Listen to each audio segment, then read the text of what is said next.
Today we're going to get our hands dirty with some of my miner mates. What's happening, chaps? Any luck? A few little traces here. All right. Trying to dig out our payments for the nursing home. Okay. Hopefully we hit it big and make a fortune. But first, welcome to the Opal field. In this episode, I'll go through the different types of opal mining. Safety do's and don'ts, levels, slips and slides, mining machinery and the future of the industry.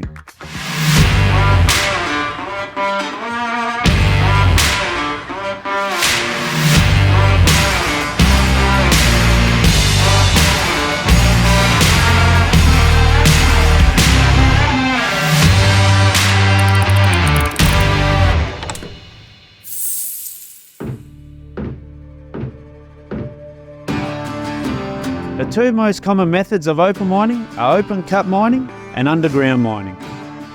Open cut involves excavating the ground from the surface. A bulldozer removes the topsoil to expose the layer of sandstone or claystone. An excavator then cuts into this stone to reveal a face where gemstones may be found. Lastly, use tools like a pick to cut around the gems more delicately.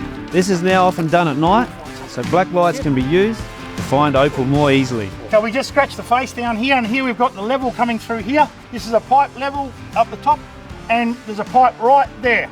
And if I turn my black light on and turn my light off, you'll be able to see it better. And there it is. Doyne and his partner Mish are working an open cut claim, and they work it around the clock. Doyne excavates at night time and Mish goes through the dirt for missed opal during the day.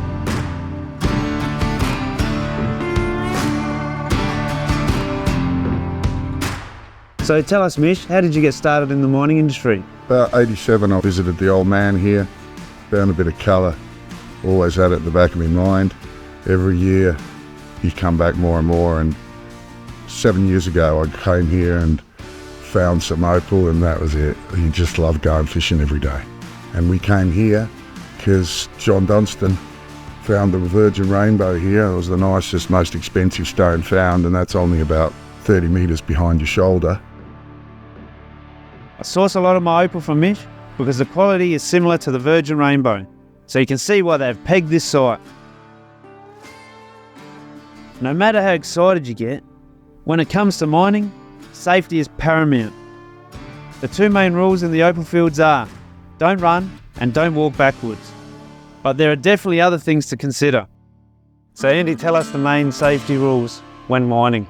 Drug and alcohol free for a start, which is a lot in workplaces these days. You have to have your wits about you so much. All mining entails explosives. You've got to learn how to use the explosives, do your safety courses. The underground, mixed bag.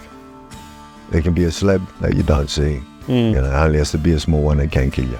So you have to constantly check your roofs, your drill, your tap, you look here, you look there. Machinery, the machinery is not VLI approved. There's no guards on hardly anything. Electrical wires, 415 volts under the ground. People have been electrocuted, people have been cut up by machines. Servicing of equipment and an acute awareness. All the time be on your guard when you're out on the field. You can fall down a shaft just as easily. When you register a claim, you get a little OH&S safety book from the mines department. Yeah, whoever reads it. Yeah.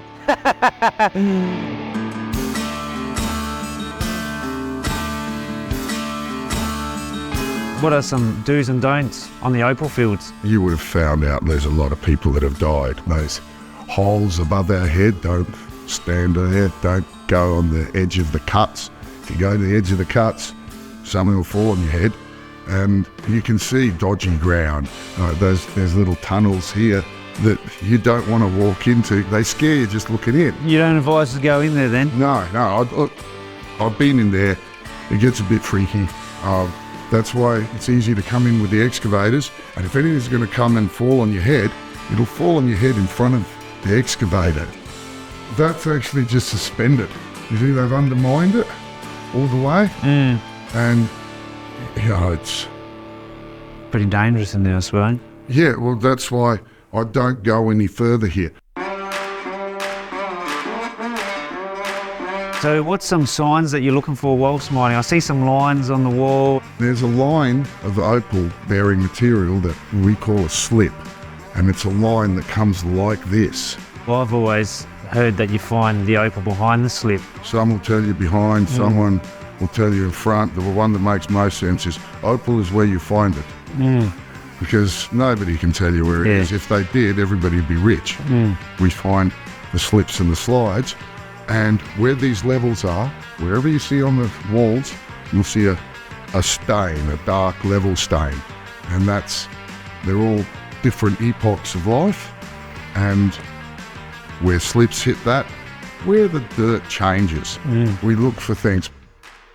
If you have a look here, you see that line coming across, that's your level line. And so everybody goes to level and digs underneath it, so it drops down below. And we've got 3 more levels under here that go down to 64 feet. Right now we're at about 35. And the deeper you go generally, that's where you find the grey. Usually the higher we go here, that's where we find the pipes and those shells and things that you like. Yeah. And that's what. But usually, if you find good colour there, you'll find good colour there.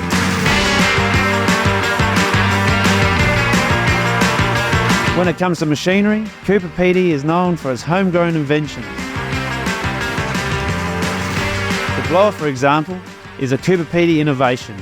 Like a giant vacuum, it sucks dirt from the tunnelling machine and deposits it on the surface. Machinery has of course become more sophisticated over time, and as well as blowers, bulldozers and excavators, miners also use explosive, drilling machines, winches, tunnelling machines, hoppers, dump trucks and noodling machines, which we'll visit later. Can you tell us a good example of new technology or equipment that's in the industry that maybe wasn't 30 years ago? Biggest one is black lights. We didn't have them 30 years ago. Now they're powerful and you can see that thing. It's the wrong angle. I don't like this angle. I've got a double chin on this angle. I like this way. If you're looking up, it's always better. Oh yeah, it is green. Nice green, see? Green. It's green. I think I might just leave it like that and do the rest at home. Because if I break it, I'll be fine. In machinery, the future is large machines that are automated. These things blow air. They'll see the opal on the conveyor belt, they'll blow the air off it, and they'll process a lot of material. One such miner, Ashley Gertrude, is ahead of the game, and he's already using automated technology. We visited his claim to check it out. This man, when he first got to Coober Pedy, was telling us how after 3 years, when he bought himself a ute and a generator and a jackhammer, boy wasn't he king. And now he's got 3 of these outfits around the fields, and he's the biggest and the best at the moment. It's an automated machine. It'll get about 70–80%. They're still trying to get the kinks out of it.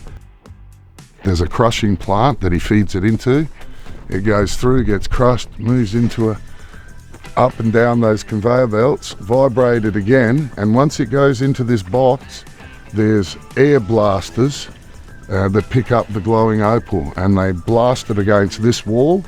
It collects in the cavity thing, hops in that hopper, and everything goes up in here. Then it's just rinsing and repeating and doing it again. I'd love to have this, but it's his. Mish and his partners still do everything by hand, including noodling.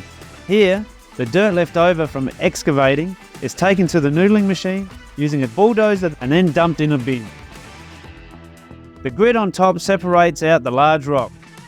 The rest goes through a revolving mesh barrel and then onto a conveyor belt where it enters the darkroom. In here, the black light shows up the opal to be picked by the miner. It may sound hard, but it's certainly a lot easier than what it used to be. In this one shaft, you'll see the progression of mining, from people crawling around on their bellies with candles back in the old days, to tunnelling machine drives going through it, to what Dunstan did with the bulldozer. He did the open cut here, scraped it off, and then since then people have busted in like us with excavators chasing the old ground. Here's the old time guys. If you have a look in here, that's just got enough room for a man to crawl along on his belly, and they used to have candles. Wow. That's the only light that they had here. I like personally to follow where the old timers were, because they were on the richest seams and they were making money off the hardest work. So by the time you get here next time, this will be about another 40 metres that way. Now that we've explored open cut mining, it's time to go beneath the earth with Muncie and see what underground mining entails. See you at the bottom.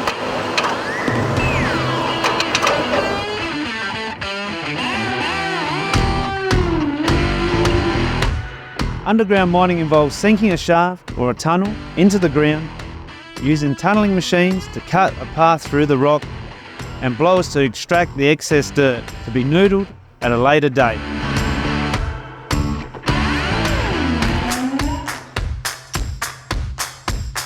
Yeah, that's a bit of opal in the wall, as you can see, coming down. So you had a nice little pocket in here. Yeah, we had 4 lines coming in this way. Okay. So what have you been finding? Grey? Bit of everything. Bit of everything. Grey, crystal. What have we got over here? Got some good colour. That's what it's all about. Let's go see what Frank and Andy are doing. Yeah. Plenty of commotion going on back that way. What's happening, guys? So did you find colour or in the shells, or was it just pot shells? Good colour. Good Nice colour, yeah. Colour I like. Enough to buy diesel and make Julian happy. Well, that's what we like to hear. Diesel is the miner's biggest cost, especially with fuel prices rising. Despite this, and after all the blood, sweat and tears, Muncie and his crew still get a thrill out of it. Best thing about being a miner, I reckon, is finding that opal at the end of the tunnel and not knowing how much and how far it's going in. And the overall straps. Mish, tell me, what's the future of the mining industry in your opinion? 10, 15 years ago, we were stuffed. But since the Indian, Pakistan markets come in, it's just gone through the roof. All of our opal's gone up. As the most populous country in the world starts to like opal, it's a good thing.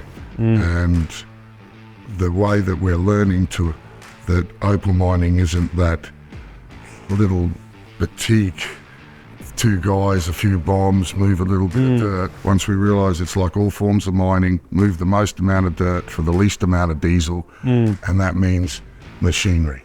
And if you have machinery, you say it's wet in Adelaide and you're an earth moving company, a good thing to come up here for 3-4 months and have a dig, because That's a good idea, you've got actually. money to make. Yeah. And the more people that come here, and I'll tell you, less than 10% of the opal's been found. Yeah. So with that, yeah, the future's good. Well, chunky out some good money today. Beautiful. You've done well, young man. Much happiness. Next episode, I'll be covering buying and selling. Hey, can you get me out of here now?